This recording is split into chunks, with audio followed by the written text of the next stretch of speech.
Hello everyone, my name is Heather and welcome to the channel Bookables. Today I'm going to share with you all of the books I read in November. It wasn't a lot. It was kind of a rocky month. I only read 5 books in the month of November. I feel like I've been kind of in this perpetual slump since October. There's a multitude of reasons. Number one, a lot is going on in my personal life with my family, more particularly my dad, and caretaking for him, and it's a lot. Juggling that and juggling 2 kids, you know, all the stuff. So I think reading has just been put on the back burner for me, and I just haven't had a desire to read because there's been so much extra stress in my life. So I'm trying to get back into the groove of it. It might not happen until the new year, honestly. That's what I'm kind of thinking, but who knows? Either way, I'm going to talk about the 5 books that I read this month. I have some that I really didn't like, and I do have a 5-star, so at least we got some variety in there. First up, my least favorite is for sure I've Seen on TV by Meredith Shore, which is somewhat of a disappointment because this was our group read for Gilmoreathon, which I was a co-host for, so I was so excited to read this one. I mean, the blurb on the front says, adorable and steamy fun that's full of Gilmore Girls vibes, and it's blurred by one of my favorite romance authors, Abby Hymezen. So I was very excited about it, but it was such a letdown. I gave it a 2 out of 5. It was a struggle to finish it, honestly, because nothing happens. This book is about a character named Adina, who is a journalist in New York City, and she's sick of trying to find a new story. She's sick of dating. She's just sick of New York, and she decides, hey, I'm going to pitch my boss like an idea about going to a small town that's about to be taken over by like a real estate, and you know, it's going to be just like Stars Hollow. She mentions Stars Hollow a lot, and so she go to the small town called, I think it's Pleasant Hollow, Stars Hollow, Pleasant Hollow, and it's not very quaint. It's not a very good small town. Not everybody's friendly. Nobody cares that, you know, developers are coming in. They're actually pretty happy about it, and she's like, well, crap, where's my story? And then she meets a guy, and things happen, and that's about it. That's all that happened in the book. There's no real plot, honestly. It just wasn't that great. So I think the reason why I have not heard about this a lot is because of just that. It was not that good. It was a disappointment. I give it a 2 out of 5. I'm not going to talk more about it because I don't like talking about books I don't like. I don't like perpetually slamming books. I just say I don't like it and I move on. So that's exactly what I'm doing right now. Next up is Well Traveled by Jen DeLuca. This is the 4th book in her Well Met series, I guess you could say. So 4 years ago, I want to say, she came out with her first book, Well Met, which is still my favorite. I did not like the 2nd book at all. I really liked the 3rd book. This book was kind of just okay. I gave it a 3 out of 5. I don't see why it's a series, honestly. I know. I think, you know, Well Met is all about, this whole series is kind of all about Renaissance fairs, because in the 1st book, we follow a character that moves back to like kind of where her sister lives, and it's a very small town in Maryland, and they hold this really big Renaissance fair every summer, and she kind of has a hate romance going on, and it was great. It introduced me to the world of Renaissance fairs, and I loved it. The 2nd book in the series, horrible, easily my least favorite. 3rd book was pretty good. 4th book features characters from the 2nd book, so I was already like, oh great, these people again. But it just wasn't, I don't know, nothing really happened a lot. I wasn't feeling the chemistry. This one follows Lulu, who is Mitch, who's throughout the series' cousin, and she kind of gets a part of the something Kilt, I think, like the band that kind of tours with the Renaissance Fair, and she kind of gets involved with the notorious guitarist brother who is kind of a playboy, and things happen, and I just didn't really feel the chemistry between them.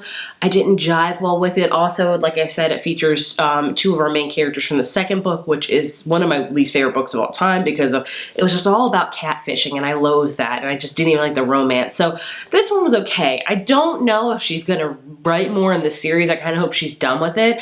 I don't know. I really like the author and I like her writing style. I just feel like I'm kind of over this series and these characters, and I would like her to move on to something different. Maybe that's just me. Maybe a lot of people love it. I'm not quite sure. We have Shipwreck by Olivia Dade, and I'm putting this one under 3.5 right now because as of filming, it's a few days before December. I still haven't finished it yet, but I'm enjoying it so far. This is her 3rd book in the Spoiler Alert series, which I did like the 1st one, again like the last series. Wasn't a huge fan of the 2nd one.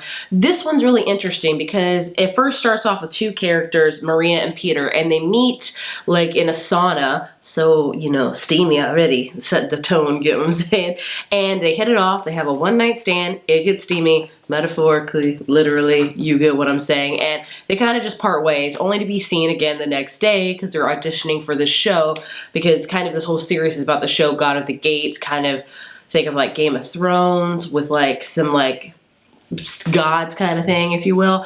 And they both get the role, and they are both having to film on this really secluded island for like the next 5 years. And they're, you know, they don't talk to each other anymore. They kind of put that one night stand, and they were very professional in the next 5 years. And I think when that happens, things go up in flames. So it's kind of like a second chance romance, hate to love. I'm enjoying it so far, so I'm putting it at a 3.5 right now. And we have the other ebook I read, which is Two Wrongs Make a Right by Chloe Leese. This is her new book. I gave it a 4 out of 5. I really enjoyed it. It's a modern day version of Much Ado About Nothing by Shakespeare. So this one follows a character named Bee who has a twin, and her twin's getting engaged, and her twin lets her to find love after her very tumultuous breakup. So she sets her up with this guy named James, and they immediately do not get along at first sight. Like, they just kind of loathe each other. Somehow they keep getting put together, and they're just like, you know what, fine, let's just fake date to appease them, to get them off our back, because we're kind of sick of it. And of course, happens in all fake dating books, fake feelings become real feelings, and they have to deal with it. It was really steamy, it was really fun, I enjoyed the romance, definitely felt the chemistry, loved the hate to love vibe, as well as the fake dating trope of it as well. So I would recommend it. I haven't heard a ton of people talk about it, but I really enjoyed it and would recommend it, especially if you're like a Shakespeare lover. I'm really not. I think it's a great adaptation. What am I saying? I don't know. Is it a good adaptation? I'm not sure. Who knows? Wasn't 10 Things I Hate About You Much Ado About Nothing? Or is that 12th Night? I can't remember. It was one of them, but as my favorite movie. But I guess I like Shakespeare adaptations, even though I don't really know the source material all that well. But either way, 4 out of 5, enjoyed it. Last book I want to talk about is The Dead Romantics by Ashley Poston, which I gave a 5 out of 5 to. I went into this one having a lot of expectations because a lot of people loved it, and I was very happy those expectations were met. I've read a few Ashley Poston's books before. None of them have really like wowed me, but this one I really enjoyed. It was kind of her first foray into adult romance, I would say, and I think she knocked it out of the park. She hit a lot of genres all in one. So in this book we have a character named Florence, and this is going to be quite a tedious plot to explain. Florence is a ghostwriter for a very popular author. Think like Nora Roberts, and you know, no one knows that she's a ghostwriter. She actually has a new book that's supposed to be due soon, and she meets her new editor, and she's like, hey, I need an extension, and he's like, no, you need to give it to me in 2 days, this new romance book, or I'm gonna get legal involved. She's like, crap, because she doesn't believe in true love anymore. So she's like, if I don't believe in true love anymore, how am I supposed to write a romance book? And so that happens, and then she gets a call from her family that her dad has passed away, so she has to go back home to her small southern town and, you know, visit with her family, because her parents actually own this funeral parlor, and that's like their family business. And she has not been back to her town in a while because she was kind of pushed out, because not only is Florence a ghostwriter, but Florence can also see ghosts as well as her dad used to. So she was kind of persecuted for that as younger, so she has not been back to this town. And you know, she goes back to this town to grieve her dad and things like that. And then who does she see the next day is the new editor that told her, that was extremely hot, that told her like she has 2 books to get, she has 2 days to get him the book. Well, he's a ghost, he's dead. So she's like, crap, like why is he here? He doesn't know either, but of course things happen. Florence kind of falls in love with a ghost, which is a very weird plot, but somehow it all works. It's a beautiful story about love, about reconnecting with family. It's got a great small town element in it. The romance, so much yearning. You're like constantly like, she's falling in love with a ghost. This guy's dead. This is not going to end well, literally, but somehow you're still rooting for them. It is beautiful. I loved it so much. 5 out of 5 will definitely be on my favorites by the end of the year. This month wasn't a total loss because I found one of my favorite books of the year, so I count that as a win. 5 books is not the best, but you know, it is what it is. I've just learned that near the end of the year, I guess my focus just dries up. I just, you know, get so stressed with other things that I just only watch shows and movies, which is normally not like me at all, but we're just gonna have to roll with it. Maybe December will be better. Who knows? Who knows? I have lots of plans of reading all of the holiday romances in December, but I would love to know what books you read this month. I feel like this is an insanely short wrap-up video for me, but I only read 5 books, so I guess there's not a lot to discuss. Thank you all so much for watching, and I will see you in my next video. Bye.